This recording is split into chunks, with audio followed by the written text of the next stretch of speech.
Mateus, capítulo de número 4. É o primeiro texto, é o primeiro livro, quer dizer, do Novo Testamento.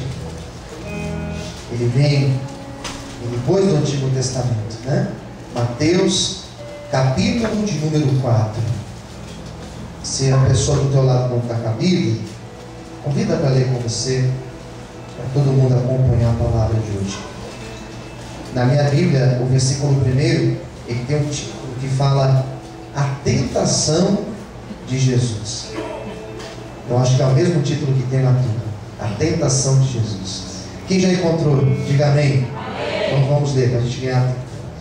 Vamos ler a partir do versículo 1.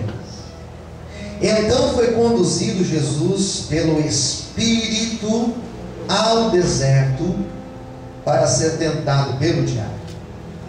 Tendo jejuado 40 dias e 40 noites, depois ele teve fome. Chegando-se a ele, o tentador disse: se tu és o Filho de Deus, manda que estas pedras se tornem em pães. Ele, porém, respondendo, disse: está escrito, nem só de pão viverá o homem, mas de toda a palavra que sai da boca de Deus.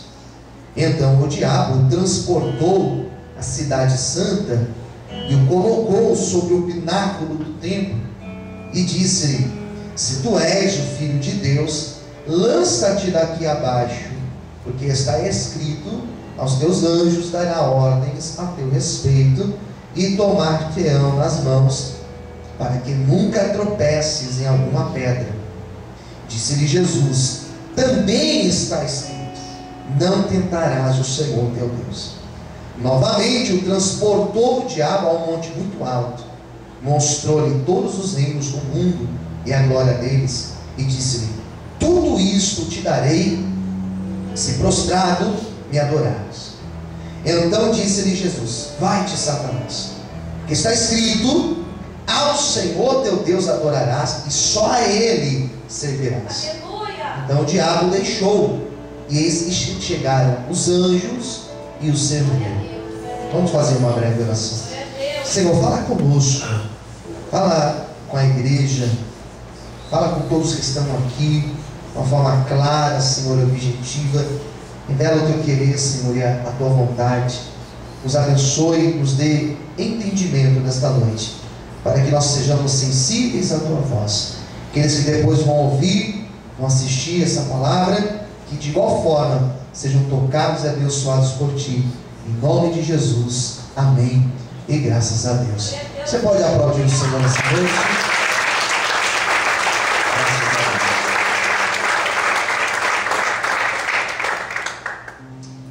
Bom, essa palavra ela é bem conhecida, né?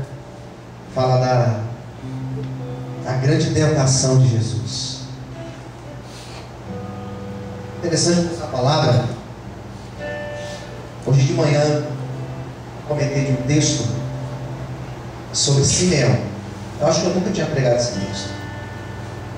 E falando hoje de manhã sobre Simeão, eu falei que seus pais levaram Jesus com 8 dias de idade até o templo para ser apresentado, para ser circuncidado. Jesus fazia parte da tradição dos judeus. E eu falei sobre esse texto hoje, que ele com 8 dias foi levado ao templo, foi levado uma oferta de agradecimento, ele foi apresentado. E o Simeão que vê Jesus, o Simeão, a gente não sabe se ele era sacerdote ou não, mas ele fala: Senhor, agora o Senhor pode me levar, porque os meus olhos viram a salvação do Senhor. Porque ele aguardava a promessa. Mas o que eu estava comentando hoje cedo, uma das coisas que eu falei, foi o fato de nós imaginarmos Jesus como uma criança. Porque Jesus, ele é o Filho de Deus. Amém, queridos? Amém. Ele era o Deus que habitou entre nós. Mas ele era uma criança. Teve fome como criança, chorou como criança, teve cólica, tomou NAN. Será que ele tomava NAN naquela época? Não sei, acho que não tinha NAN naquela época, né? Ou tinha, não sei. Os mais antigos podem me ajudar. Tinha NAN naquela época. Mas ele foi carregado. E foi carregado, ele foi cuidado. Ele acordou de madrugada. Humano. Amém? Era humano. E você pensa nesse Jesus agora no deserto, humano também. Essa passagem vai mostrar ele humano, sendo tentado, com fome. Todos nós sentimos fome, né? Essa mesma história que eu li para vocês, em Marcos também fala. Marcos capítulo 1.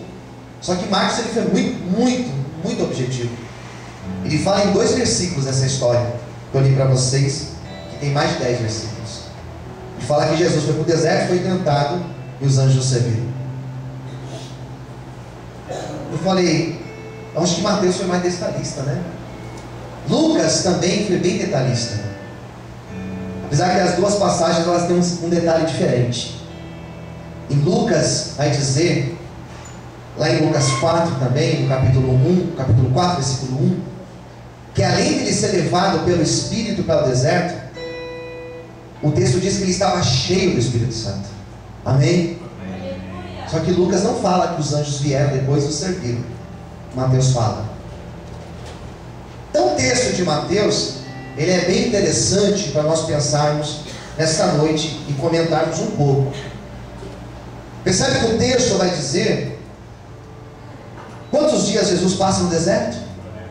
Quantos dias? 40 dias. E existe uma relação muito grande dos 40 dias que ele passa no deserto com os 40 anos que o povo de Israel também ficou no deserto. A diferença é que Jesus, ao passar 40 dias no deserto, no final ele foi aprovado. E o Israel que passa 40 anos no deserto, no final eles foram reprovados, porque eles murmuraram contra Deus. Então nós temos essa relação bem clara dentro dessas duas perspectivas. O que mais que nós temos aqui?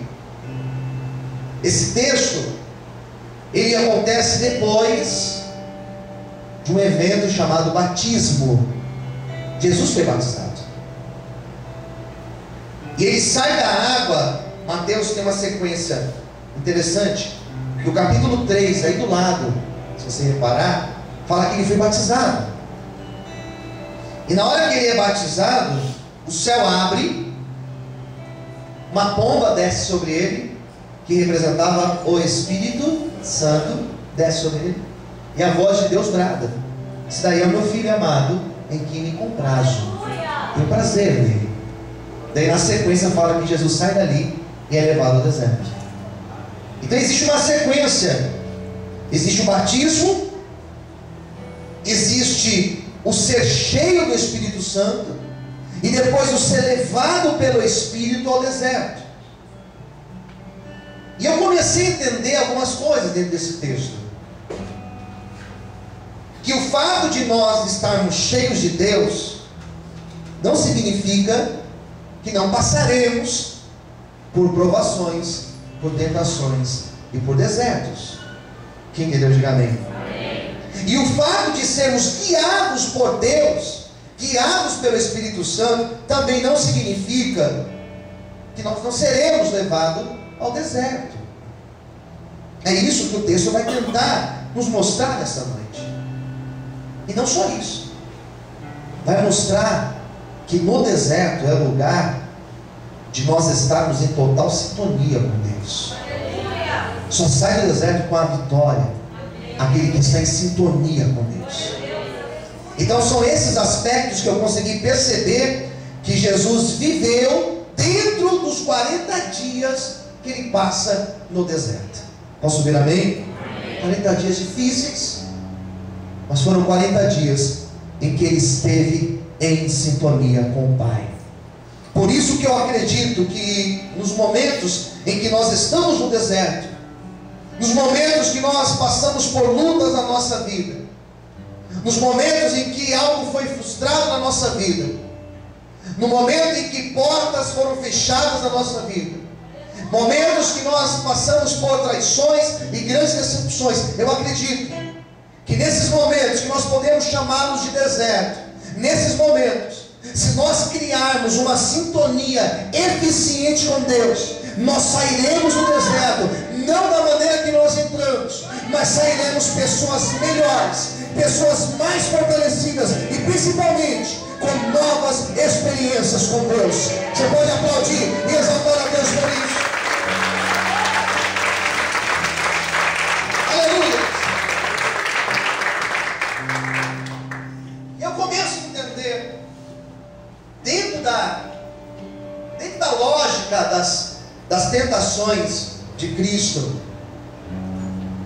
o adversário foi extremamente objetivo ao tentar Cristo. Fome, todos sentimos fome, 40 dias sem se alimentar. Imagina a fome que ele estava, o desgaste físico que ele estava. Ele não era um Deus aqui, ele não era um ser mitológico, metade Deus, metade humano. Não, ele era humano. Então penso que ele estava com muita fome, uma necessidade física dele. Quem está entendendo, diga amém. O adversário foi numa área muito forte, que é uma área chamada desejo de poder. O diabo toca nesta área dele, desejo de poder. As pessoas têm uma fascinação por poder que não é fácil. As pessoas matam por causa de poder. As pessoas, olha, é incrível como essa fascinação de ter para ostentar poder é algo perigoso. Foi aí que ele tenta tocar em Jesus. E tocar na segurança de saber que existem anjos que, se ele se jogar, vão pegar ele. São áreas que o adversário toca para tentar provar Jesus. E Jesus, ele vence tudo isso. Aleluia! Porque Jesus, ele não era igual a muitos sistemas que eu percebo hoje em dia, sistemas religiosos, que buscam maneiras de dominar a Deus, de como tirar coisas de Deus, de como manipular, de como roubar coisas de Deus. Jesus não caiu nesse fascínio. Eu percebo que a igreja tem muita culpa disso, porque nós às vezes ouvimos pessoas falando: faça isso e Deus vai ser obrigado a te dar isso. Não, faça tal coisa e Deus, ele vai se submeter a você. Isso não existe. Isso é o diabo que coloca na cabeça das pessoas. E ele tenta lidar, ele tenta trazer esses sentimentos em Cristo. E Jesus, ele vence, ele se bloqueia a tudo isso. Porque Jesus sabia que Deus não pode ser manipulado, que Deus não participa de trocas, Deus não participa de câmbios. Deus, ele é soberano. E quando nós o adoramos, nós não adoramos querendo algo em troca, nós adoramos porque Deus, ele é soberano, ele é eterno, ele é Senhor sobre todas as coisas. Você pode aplaudir esse Deus? Amém? Graças a Deus. Então vamos lá. Foram 3 tentações. Eu quero falar com vocês hoje sobre isso. Pega a sua Bíblia. Vamos ver qual foi a primeira. Primeira foi a questão do pão, não foi? Olha o que diz aí. Bem no começo. Versículo 3. Percebe que o 2 fala que ele estava com fome. Daí chega no 3. Chegando-se a ele o tentador, disse: se tu és o Filho de Deus, se você é o Filho de Deus, manda que estas pedras se tornem em pães. Quem está entendendo, diga amém. Amém. Para que Jesus tinha que provar isso? Para que Jesus tinha que provar para o diabo que ele era Filho de Deus? Já parou para pensar? Ele precisava provar alguma coisa para alguém, sim ou não? Para que então que ideia é essa? Não é possível que eu leia esse texto com tanta inocência. Não é possível que a gente está lendo um texto e a gente acha que o diabo é bobo e que Jesus também é bobo. Jesus não tinha que provar nada para ninguém. Aleluia! Mas o que acontece aqui no texto, e aí está a tentação, e a primeira tentação, é que o fato não é se Jesus tinha poder de transformar pedras em pães, não é isso, ou em qualquer outro alimento. A questão que ficou clara aqui nesse texto é: o que você vai priorizar, Cristo? A tua necessidade de fome, ou você vai priorizar o propósito que você tem com Deus? E a questão é essa: o que nós vamos priorizar? Aqui é uma mensagem para te fazer refletir. Qual tem sido a nossa prioridade? Porque se nós formos considerar a nossa necessidade, eu estou com fome, eu quero comer. Eu estou com problemas e para resolver os meus problemas eu vou fazer isso, eu vou fazer aquilo. E o grande problema é que às vezes para resolver a nossa necessidade nós passamos por cima de princípios, de valores, nós passamos por cima até da nossa relação com Deus. Primeiro a minha necessidade.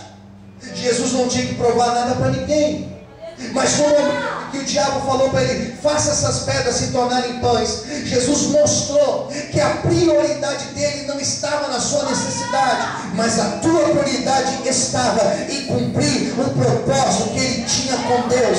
Jesus não veio na terra para suprir as suas necessidades, porque ele não tinha necessidade de vir na terra. Ele veio com a missão de cumprir o propósito de Deus.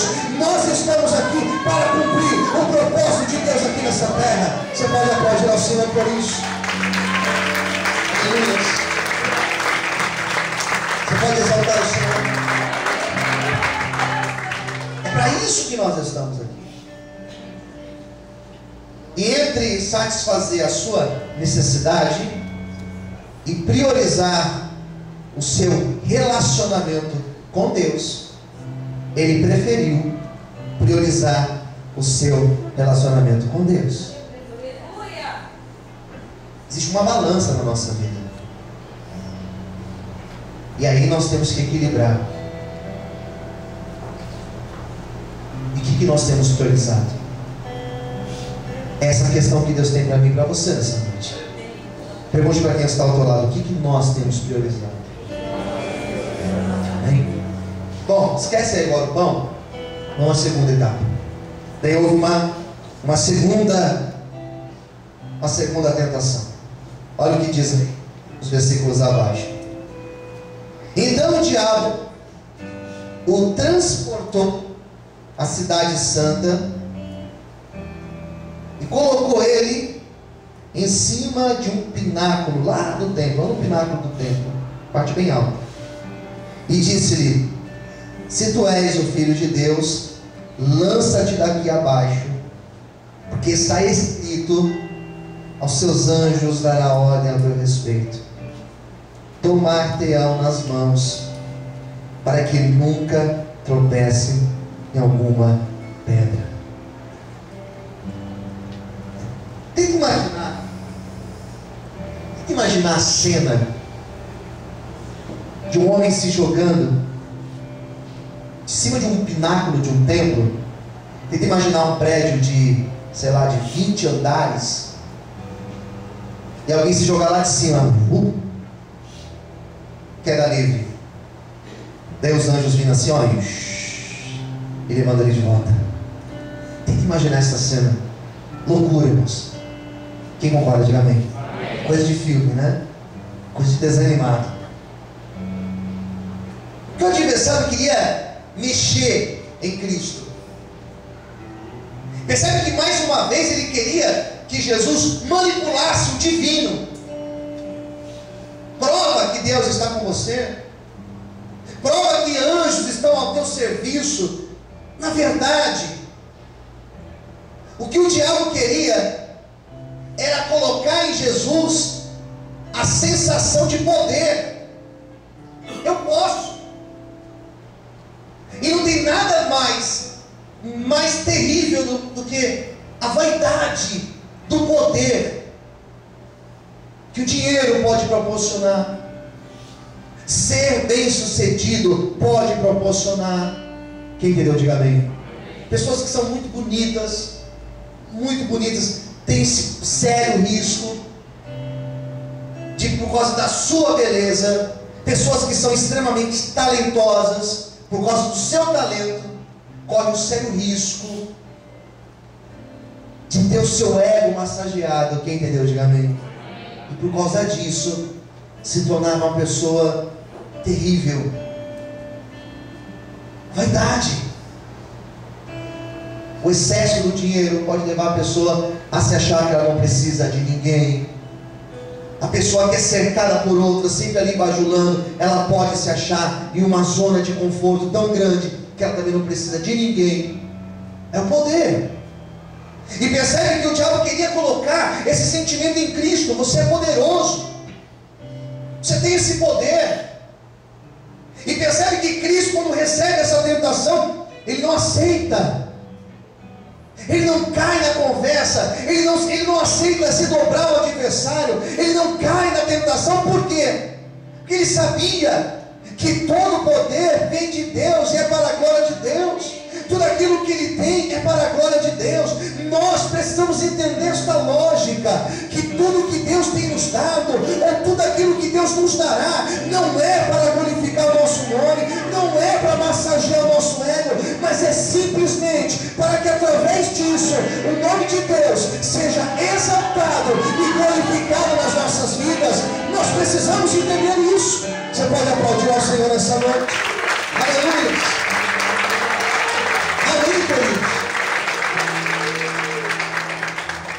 Nós precisamos entender isso. É para a glória de Deus. Os dons que Ele nos deu, aquilo que Ele tem feito na nossa vida, tudo é para a glória de Deus.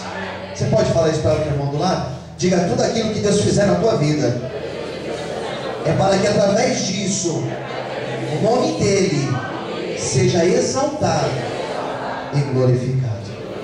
Amém? Quem entendeu, diga amém. É essa lógica que a gente precisa pegar. Glória a Deus. Esse texto não está aqui por acaso. Amém, queridos? Não está aqui por acaso.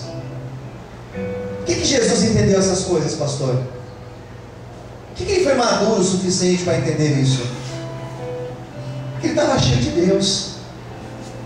E a pessoa que está cheia de Deus, ela entende essas coisas. Daí teve a terceira. Existe uma terceira aqui, que diz assim. Vamos lá, vamos avançar. Versículo 7. Não, 7 já foi. Versículo 8. Novamente o transportou o diabo a um monte muito alto, mostrou-lhe todos os reinos do mundo e a glória deles, e disse-lhe: tudo isso te darei, se prostrado me adorares. Então disse-lhe Jesus: vai-te, Satanás, está escrito: ao Senhor teu Deus adorarás, e só a Ele servirás. Essa aqui foi a terceira e última. Aleluia. Percebe que essa terceira toca aquilo que mais fere a Deus.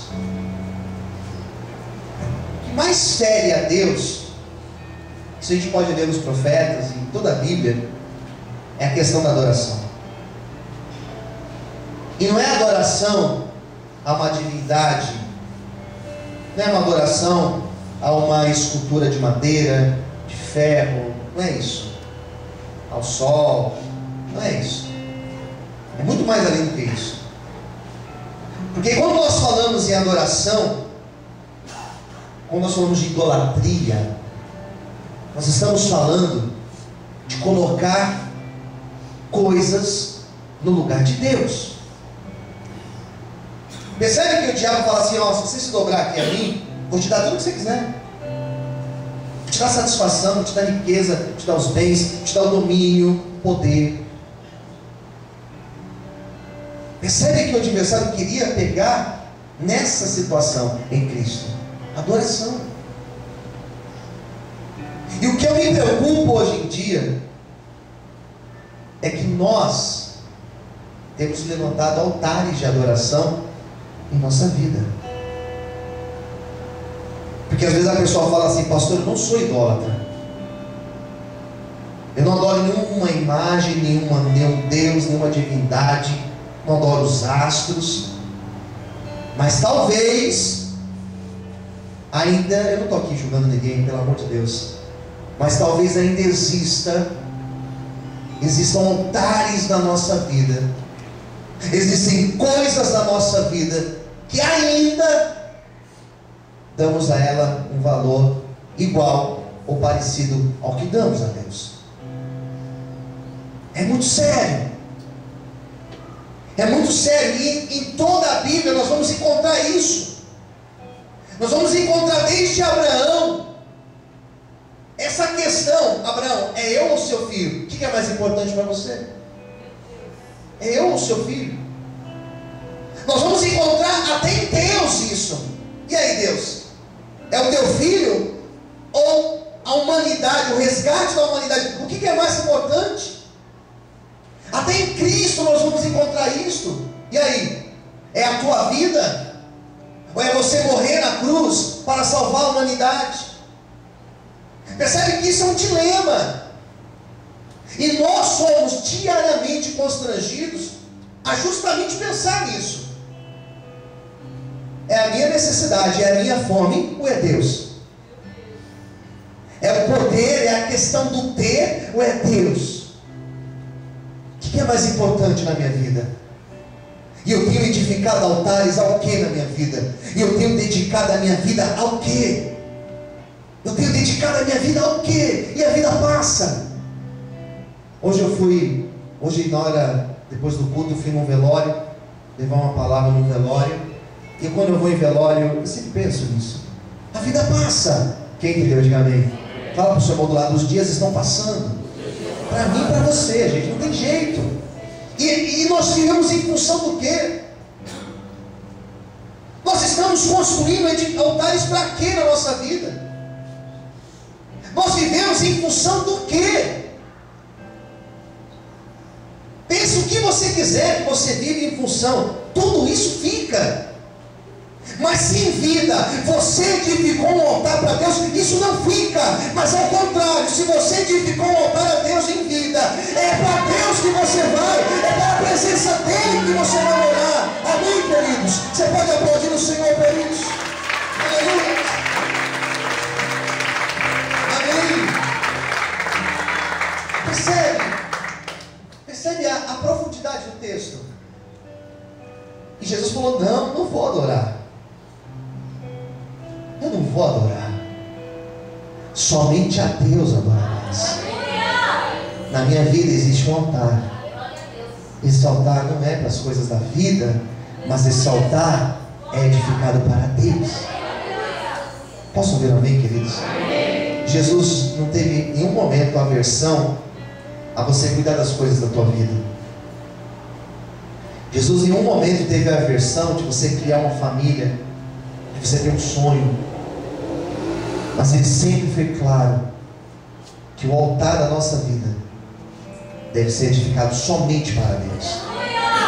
O dinheiro não pode ter esse lugar na nossa vida. Ninguém pode ter esse lugar na nossa vida. O trabalho não pode, nada pode ter esse lugar na nossa vida. Nada pode ter esse espaço na nossa vida. Quem entendeu, diga amém. Esse espaço é somente de Deus. Amém. Daí o bonito do texto: Jesus repreende Satanás e Satanás vai embora. Mas não foi na primeira, nem na segunda, foi na terceira. Porque ele insiste e ele não tem pressa. Foram 40 dias difíceis para Jesus. Mas olha como encerra o versículo, e é por isso que eu li em Mateus. Eu poderia ter lido em Lucas, mas olha porque eu li em Mateus. Olha como encerra o texto. E eu quero liberar uma palavra de Deus para a tua vida. Olha o que diz aqui no texto, versículo 11, que é o último versículo. Então o diabo foi embora, e eis que chegaram os anjos e o serviram. Isso aqui é uma palavra profética, porque Jesus estava no lugar de um deserto. Jesus estava num lugar com fome, sem água. Jesus estava num lugar seco, de um calor absurdo durante o dia e de um frio intenso à noite. E diz a Bíblia que quando vieram os demônios para tentar Jesus, ele vence a primeira, ele vence a segunda, ele vence a terceira tentação. E diz a Bíblia que depois que ele foi aprovado no deserto, diz a Bíblia que depois que ele passa por um processo de luta no deserto, Deus envia anjos, e os anjos do Senhor o serviram. Eu tenho uma palavra, uma notícia, uma boa nova para liberar para a tua vida nessa noite. Levanta a sua mão para o céu. Existe um processo chamado deserto. Existe um processo na nossa vida que se chama deserto, onde nós somos provados, onde nós somos tentados, onde nós passamos por lutas. Mas depois do deserto existe uma mesa sendo colocada, existe uma provisão do céu chegando, existem anjos de Deus recebendo ordens ao teu respeito para trazer o que você precisa. E eu quero nessa noite profetizar que o deserto está chegando ao fim e que a provisão de Deus está chegando em tua vida, em nome de Jesus. Se você crê e recebe esta palavra, aplaude o Senhor e adore somente a Ele nessa noite. Aplaude o Senhor em forte. Você pode exaltar a Deus nessa noite. Existe uma mesa sendo colocada para a tua vida. Amém? Deus nos leva ao deserto. O Espírito nos leva ao deserto. A promessa de Deus não é a ausência de deserto, mas a promessa dele está no deserto suprir as nossas necessidades, preparar oásis para nós no deserto. Por isso que nesta noite eu quero encerrar esta pregação dizendo a você, em nome de Jesus, quem está me ouvindo aí, diga amém. Amém. Amém. Que deserto é um processo que nós passamos necessário, porque Jesus, ele estava sozinho no deserto, sozinho, foi tentado, passou pela provação no deserto, mas no deserto ele pôde sentir a presença do Pai com ele. E a notícia que eu tenho para dar para você nessa noite é que você não está sozinho nesse deserto. A luta na tua casa, a luta financeira, a luta na tua saúde, não importa o deserto que você esteja hoje enfrentando, existe um Deus contigo no deserto. E tem mais, os anjos já receberam ordem a teu respeito, e existe uma mesa sendo colocada para ti nessa noite, em nome de Jesus. Por isso você vai aplaudir agora e exaltar o Senhor, porque Ele está contigo nesse deserto.